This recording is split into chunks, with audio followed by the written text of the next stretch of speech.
রাসূল সেনা হইয়া কি এই বোটাবুটি জিহাদ শুরু করবেন নি? এখন তো বোটাবুটি জিহাদ আইছে।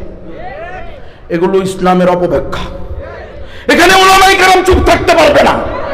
উলামায়ে কেরামের কল্লা চলে যেতে পারে, আবার গুম হইতে পারে উলামায়ে কেরাম, আবার উলামায়ে কেরামের স্ত্রীরা বিধবা হতে পারে, সন্তানরা এতিম হতে পারে, কিন্তু আমার আল্লাহর বিধানের অপব্যাখ্যা মেনে নেওয়া হবে না।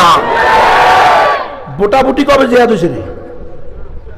আস্তা কুফুরি, আস্তা শিরিকি মতবাদের নাম হইল গণতন্ত্র। এই গণতন্ত্রের মূল মাথা হইল ভোটাভুটি। অনেকে বলে গণতন্ত্র কুফর শিরিক, কিন্তু ভোট দেওয়া আমানত। মানে মানে শুকুরের গোস্ত খাওয়া হারাম আর শুকুরের মাথা খাওয়া হালাল। কিনলে শুকুরের মাথাটা তখন ছাগলের মাথা হয়ে যায়। এই গণতন্ত্রের অস্তিত্ব দেখাতে পারবেন ভোট ছাড়া? নির্বাচন ছাড়া গণতন্ত্রের অস্তিত্ব দেখাতে পারবেন? আপনারা মনে আমার কথা বুঝতেছেন না। গণতন্ত্রের রূপ তো হইল, মাথাই তো হইল ভোটাভুটি। দেখেন নাই গত 16 বছরে সর্বদিক থেকে সর্বগ্রাসী নব্য লেডি বেরাউন চাইলে একবারে ভোট দিতে না দিয়া সে টিকে থাকতে পারত, কিন্তু তারপরেও 16 বছরে 5 বার 3 বার নির্বাচন করছে কি করে নাই? কথা বলেন না কেন? যদিও নির্বাচনের কেন্দ্রে গিয়ে দেখা গেছে বেচারা কুত্তা ঘুমাইতেছে, আর ওই বেচারা আনসার বিজিবি লাঠি নিয়ে কুত্তা পাহারা দিতেছে।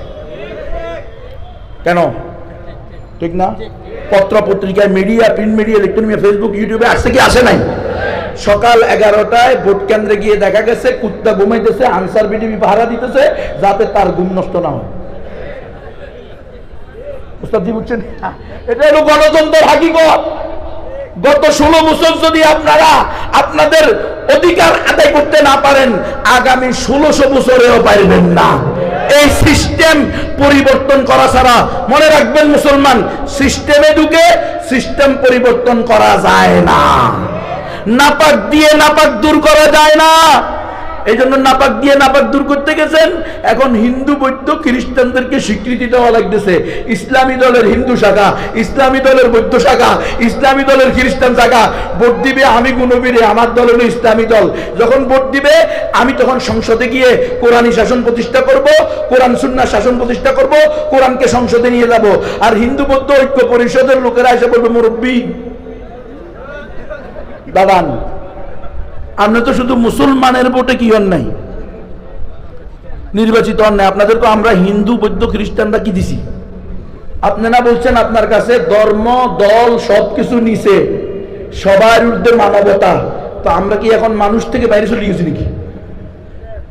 মানুষের সৃষ্টি থেকে আমাদেরকে বাদ দিয়া আপনি কোরআনী শাসন প্রতিষ্ঠা করবেন কোন কারণে?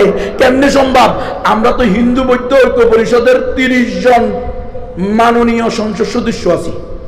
যদি আপনি আমাদের ভোটে ক্ষমতায় গিয়ে থাকেন, তাহলে কোরআনের সাথে ত্রিপিটক, বাইবেল, বেদ, পুরাণ প্রতিষ্ঠা করতে হবে। এটাই বাস্তবতা।